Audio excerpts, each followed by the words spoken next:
السلام علیکم دوستو and welcome to real T V. دوستو دیکھا جائے تو یہ دنیا ہے ہی ایک سروائیول کا نام۔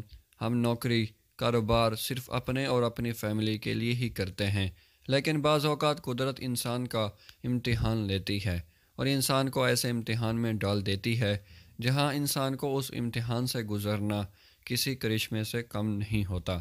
آج کی اس ویڈیو میں آپ کو ایسی ہی ایک حیرت انگیز سٹوری کے متعلق بتاؤں گا۔ تو چلیے شروع کرتے ہیں آج کی یہ انفارمیٹو ویڈیو کو۔ یوروگو آن ایئر فورس فلائٹ 571 ایک چارٹر جہاز تھا اور 13 اکتوبر 1972 کو یہ جہاز 45 لوگوں کو لے کر یوروگو آن سے چلی جا رہا تھا۔ جہاز میں ایک میڈیکل کالج کی ٹیم موجود تھی اور باقی سارے لوگ ان سب کے رشتہ دار تھے۔ یہ سب لوگ چلی میں میچ کھیلنے کے لیے جا رہے تھے۔ جہاز برف پوش پہاڑوں کے اوپر سے پرواز کر رہا تھا اور جہاز میں کوئی ایسا مسئلہ ہونا شروع ہو گیا کہ پائلٹ نے غلطی کی اور جہاز کو نیچے کی طرف اڑانا شروع کر دیا۔ جیسا کہ میں نے آپ کو بتایا کہ جہاز اس وقت پہاڑوں کے اوپر سے گزر رہا تھا اور یوں یہ جہاز برف پوش ایک پہاڑ پر گر کر تباہ ہو گیا۔ ان میں سے کچھ مسافروں کی خوش قسمتی تھی کہ جہاز کو آگ نہیں لگی، اس لیے کچھ مسافروں کی جان بچ گئی۔ اس حادثے میں 18 لوگ اسی وقت مر گئے تھے، لیکن 27 لوگ خوش قسمتی سے اس حادثے میں بچ گئے تھے۔ یہ لوگ 11,800 فیٹ کی اونچائی پر سخت سردی میں موجود تھے۔ ان کے پاس کھانے کا سامان بہت کم تھا اور پھر وہی ہوا جن کا ان کو ڈر تھا۔ ایک دن کے بعد ہی ایک شدید طوفان آیا جس نے 8 اور لوگوں کی جانیں لے لی تھیں۔ یہ ساری فیملیز تھے اور یہ لوگ ایک کے بعد ایک اپنے پیاروں کو اپنی آنکھوں کے سامنے مرتا ہوا دیکھ رہے تھے۔ بچے ہوئے 19 لوگوں کے زندہ بچنے کے چانس نہ ہونے کے برابر تھے۔ سخت سردی، 11,800 فیٹ کی اونچائی اور کھانا نہ ہونے کے برابر ہونا، لیکن ان لوگوں نے ہمت نہیں ہاری۔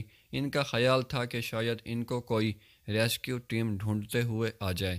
ان لوگوں نے جہاز کے ایلومینیم کو استعمال کر کے برف کو پگھالنے کا طریقہ ڈھونڈ لیا اور یوں اپنے لیے پانی کا انتظام کیا۔ اس جہاز میں کمبل بھی موجود تھے جو سخت سردی سے بچنے کے لیے انہوں نے استعمال کیے، لیکن اصل مسئلہ کھانے کا تھا۔ جہاز میں کھانا ختم ہو چکا تھا۔ اتنی اونچائی پر نہ تو ان کو کوئی جانور ملنا تھا اور نہ ہی کوئی پھل جس کو کھا کر یہ اپنا گزارا کر سکتے۔ کئی دن گزر گئے اور ان لوگوں نے زندہ رہنے کے لیے ایک ایسا فیصلہ کیا جو ان کے لیے آسان نہیں تھا۔ ان لوگوں نے حادثے میں مرنے والے دوسرے مسافروں کو کھانے کا فیصلہ کیا۔ یہ لوگ ان سب کے دوست اور رشتہ دار تھے۔ شدید سردی میں ان کی لاشیں محفوظ تھیں۔ ان 19 لوگوں کے پاس 2 ہی راستے تھے، یا تو یہ لوگ مر جاتے یا پھر زندہ رہنے کے لیے ایسا کرتے۔ ان لوگوں نے انسانی فلیش کھانے کا فیصلہ کیا۔ ان کے مطابق یہ فیصلہ انتہائی مشکل تھا۔ ان کے منہ نہیں کھل پاتے تھے اور یہ لوگ کانپنے لگ جاتے تھے، لیکن زندہ رہنے کے لیے انہوں نے فیصلہ کیا کہ اگر ان میں سے بھی کوئی آدمی مر جائے گا تو وہ بھی کھانے کے لیے اپنی لاش کو پیش کر دے گا۔ دوستو، ان کے مطابق یہ کسی بھی صورت ہار ماننے کو تیار نہیں تھے۔ ان میں سے کچھ لوگ روزانہ پہاڑوں میں ادھر ادھر کھانے کی تلاش میں جاتے، لیکن ان کو برف کے علاوہ کچھ نہیں ملتا تھا اور یوں 2 مہینے گزر گئے۔ ان لوگوں کو تلاش کرنے کے لیے چلی کی ریسکیو کی ٹیم کی طرف سے کافی کوشش کی گئی تھی، لیکن یہ تلاش 8 دن کے بعد ہی ختم ہو گئی تھی۔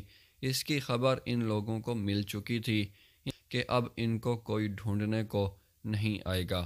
یہ لوگ دن رات جہاز میں مرے ہوئے لوگوں کو کھا کر اپنا گزارا کرتے تھے۔ سننے میں یہ بے حد عجیب لگتا ہے، لیکن زندہ رہنے کے لیے یہ ایسا کرنے کے لیے مجبور تھے۔ لیکن آخر کب تک یہ ایسے گزارا کر سکتے تھے؟ آہستہ آہستہ لاشیں بھی ختم ہونے لگیں۔ دوستو، 2 مہینے گزر چکے تھے۔ اس دوران ان میں سے کچھ لوگ روزانہ پہاڑوں میں نکل جاتے تاکہ ان کو کوئی مدد مل سکے، لیکن مدد کے کوئی آثار نہیں دکھ رہے تھے۔ ان کے پاس کھانے کا ذریعہ بھی ختم ہو رہا تھا اور اب زندہ رہنے کی امید ختم ہو چکی تھی۔ لیکن پھر ایک کرشمہ ہوا۔ ان کے 2 لوگ معمول کے مطابق مدد کے لیے پہاڑوں میں نکلے ہوئے ہوتے، یہ لوگ 10 دن تک ان پہاڑوں میں ادھر ادھر پھرتے رہے اور وہیں ان کو قسمت سے ایک ہیکنگ ٹیم مل گئی جو اس پہاڑ کو سروے کرنے کے لیے وہاں موجود تھی۔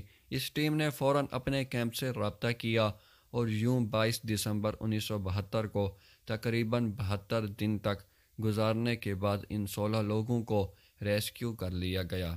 2 ہیلی کاپٹرز ان لوگوں کو لینے کے لیے ان کے پاس آ گئے اور پھر آخرکار 16 لوگوں کو بچا لیا گیا۔ دوستو، اس سروائیور سٹوری کو دنیا کی حالیہ تاریخ کی سب سے حیرت انگیز سٹوری بھی کہا جاتا ہے۔